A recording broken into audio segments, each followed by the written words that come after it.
काट माँ, मेरी माँ तो मुझे छोड़ के चली गई। आगे दरिया दिखाई दे रहा है, चल रही उसी में कूद के मैं अपनी जान दे दूंगी। नंबर 1 और नंबर 2।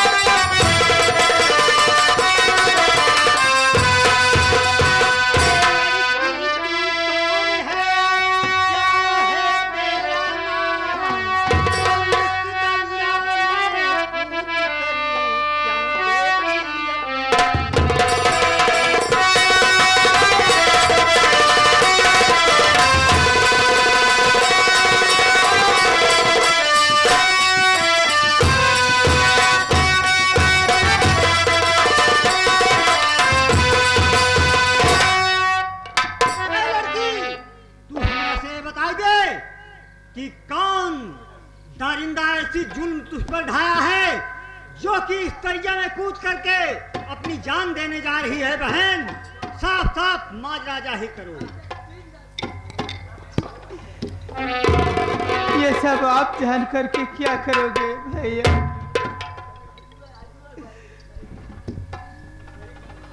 अगर जानना ही चाहते हो तो सुनो मेरी बात कि सलीमपुर की रहने वाली अरे कविता मेरा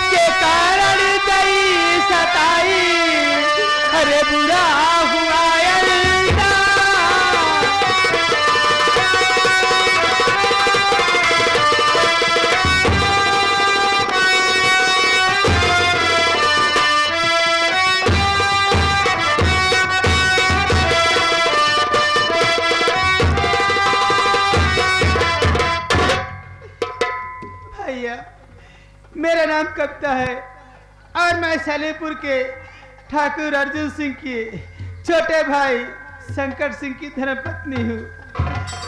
ठाकुर अर्जुन सिंह दहेज के कारण मुझे जिंदा जला देना चाहता था और मेरी इज्जत के साथ खिलवाड़ करना चाहता था।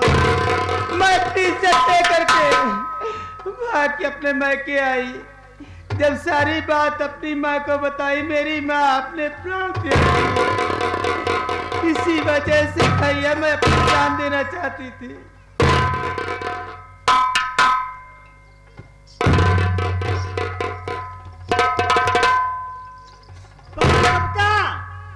तेरी कहानी और मेरी कहानी एक है बहन। तेरी तरह भी मेरी बहन थी जिसका नाम था सुशीला। हमने अपनी बहन सुशीला की सगाई ठाकुर अर्जुन सिंह के छोटे भाई शंकर सिंह के साथ कर दिया था बहन।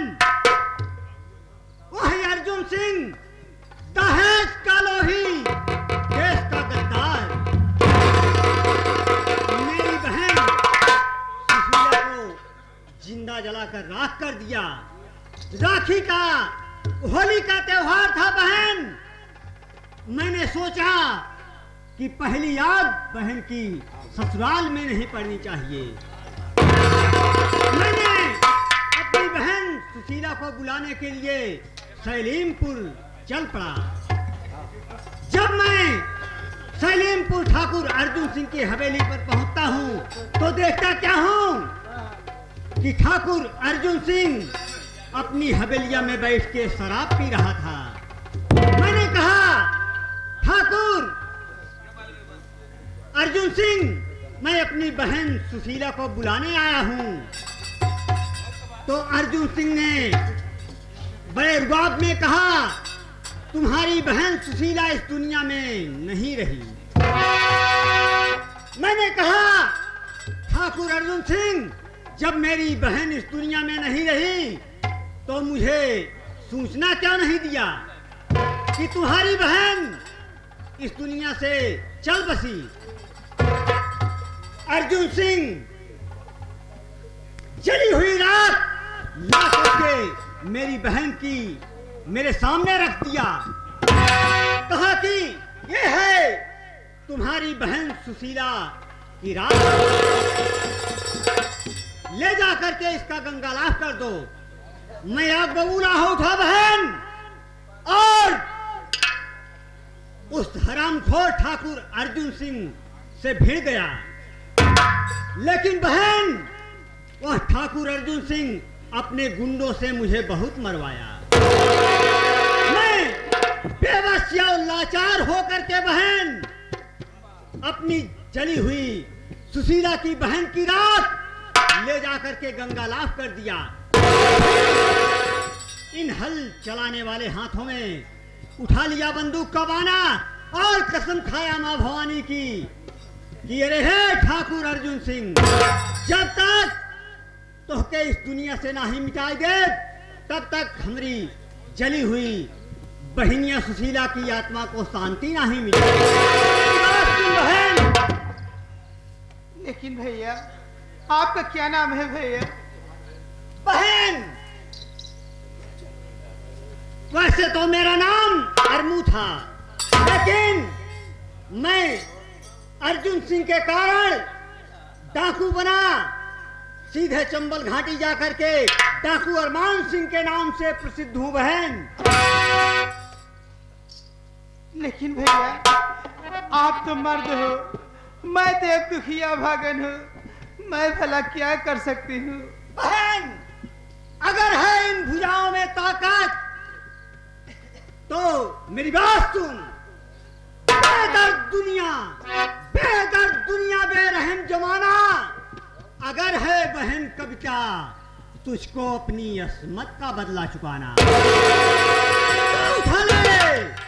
उठा ले हाथ में बंदूक का बाना और बना दे दहेज के लोभी देश के गद्दार ठाकुर अर्जुन सिंह को गोलियों का निशाना।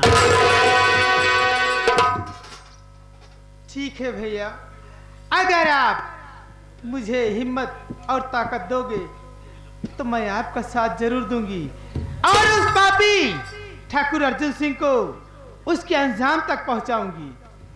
ला भैया, मैं बंदूक उठाने के लिए तैयार हूं। जय मां भवानी।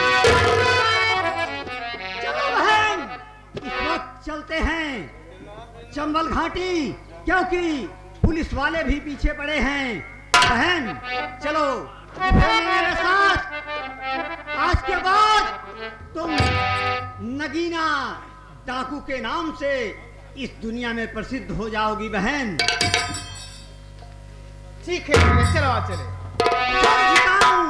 सर झुकाऊं काल से, हर दिन नहीं परिमाण है, दुनिया से गए भाई ठाकुर अर्जुन सिंह तो भैया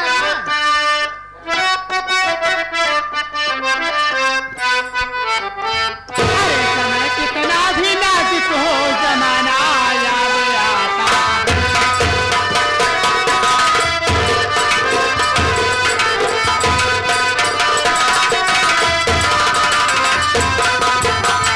समय कितना भी नाजुक हो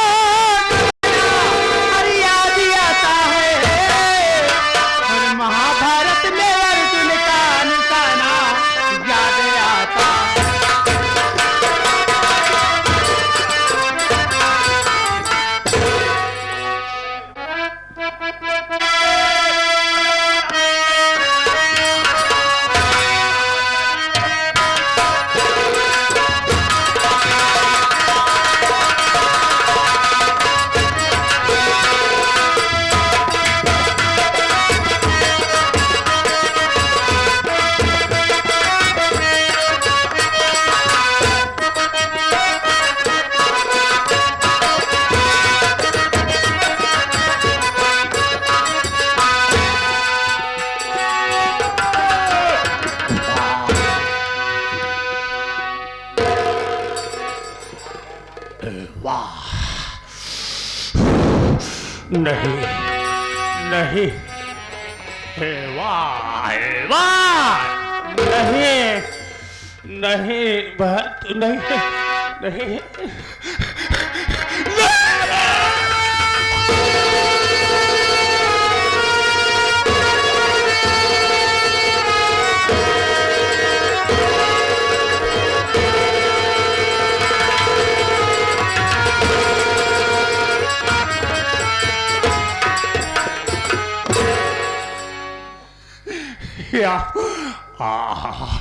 अरे याद मुझको दिला गया कोई,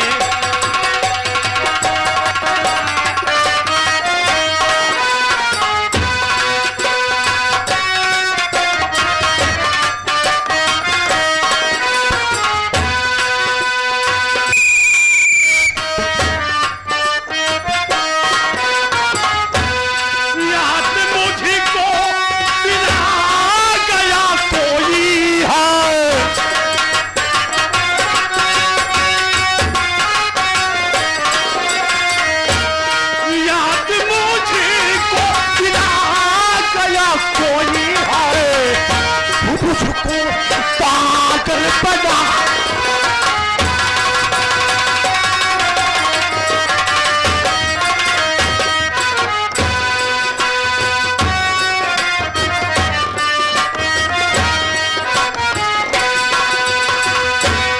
छोड़ तन्हा शहरी में अकेला है,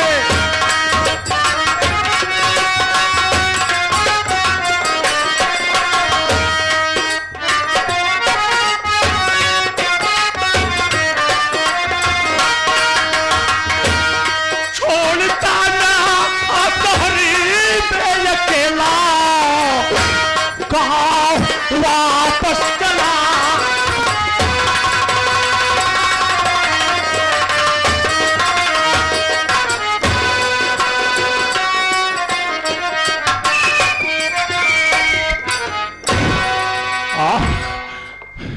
हे वाह, आवा आवा, तुम्हें कब चाहता हूँ रे यार पागल सारे। एका देखा पागल सारे, पागल अपने बनाता है, हमका बनाता है पागल सारे। तई सारे पागल, तई पागल, तोर बाप सार पागल, तोर भाई सार पागल, है तोर भौजू पागल, तोर काकी, तोर मौसी, तोर नानी, तोर बाबा, तोर आधा सार पागल, तोर सार खानदान सार पागल, और तोर प्रधानव सार पागल। पागल सारा गरिया जाता है, पूरा खानदान, पूरा गांव देश पूरा पागल बनाई जाए।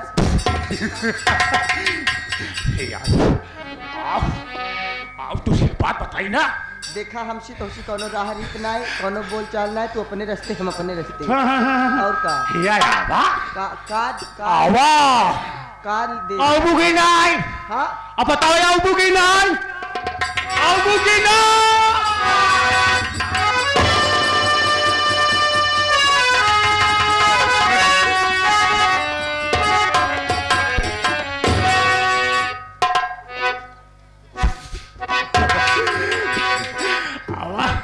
ये तो कब बताई, देखा ना हमार तो पहली रात मुलाकात भई बा और बहुत पातर बात हमारे पास सुना का कहत बाटी। हाँ चोली में क्या है राजा, चोली में क्या है,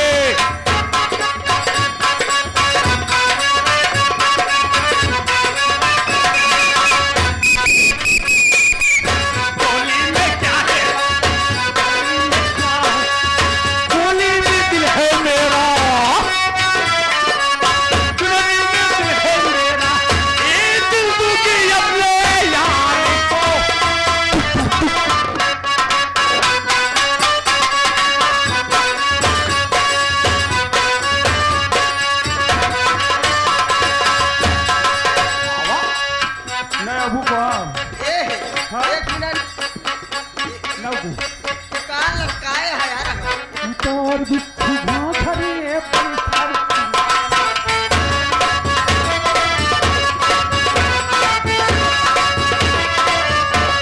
पहला बिच्छू ससुरा झारा बाजा नहीं आया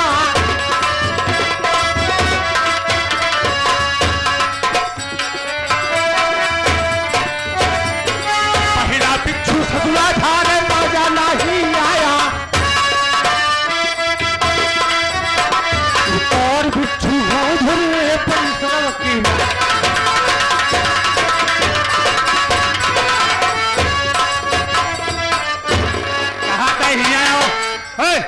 अब हम चुप्पा ले ले भाई तू को हम ना सोच समझब ना हाँ अब अगर बाजा बजा तो हम टंकी फोड़ डाओगे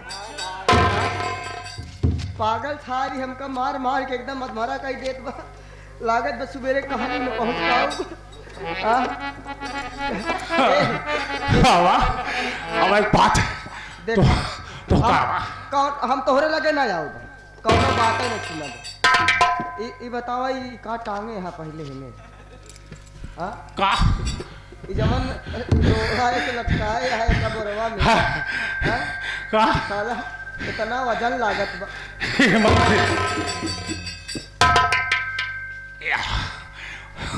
आओ और इस साड़ी अपना पहना महाराजा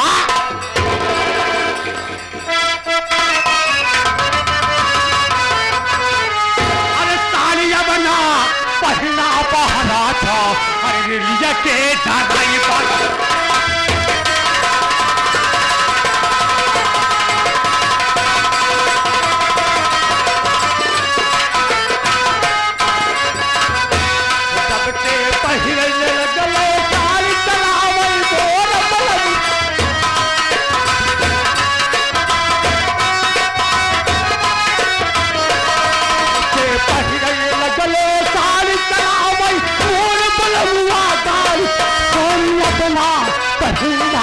राजा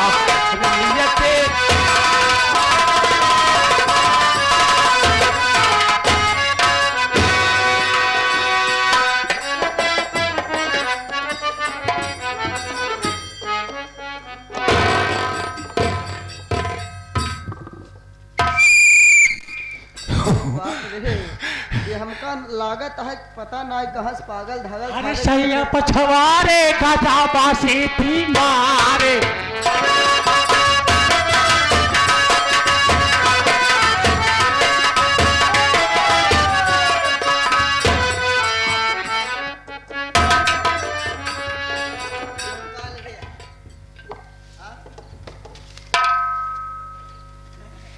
अब वो लड़ते वो लड़ अरे बाप रे कोलरी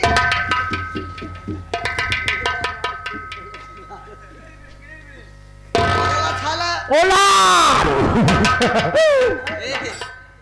अगर हम तोरे साथ हो लड़के पता ना है का जनी का करबे ओइसन छाला खिसियान बानर की नाय देखात बा अगर कहूँ लड़ी गए तो जवन जवन भागी ना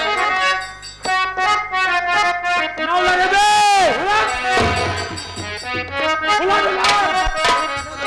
बे जा तू तई बदे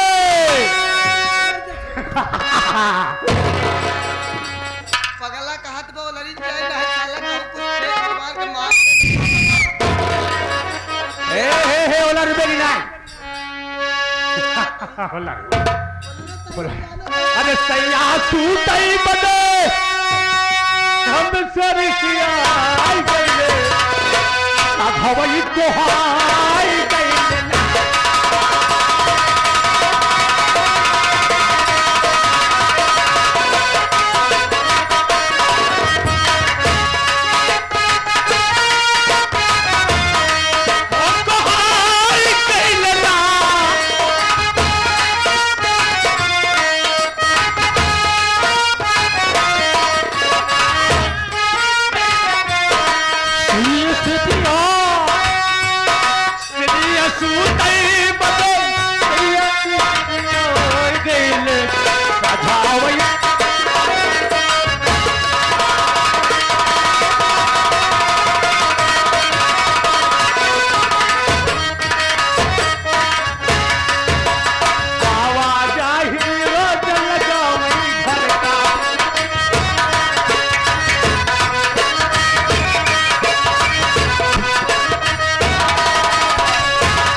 हंसता का भैया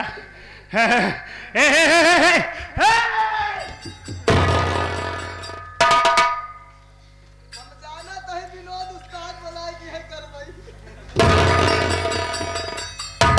लागत वो सवेरे पाइप लीक हो जाए आवा ना आवा कुल्ही जलेबी बिकाई पिया मेला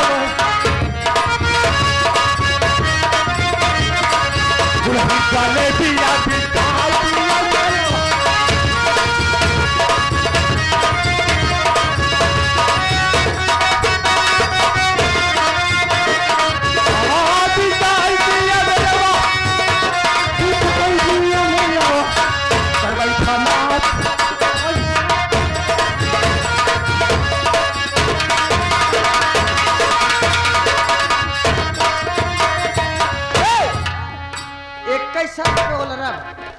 अगर अगर हमार पैजामा न उतरबे तो ओलरब हाँ नहीं तो ना जाऊं तो ना जाऊं कविता अरे कविता अरे और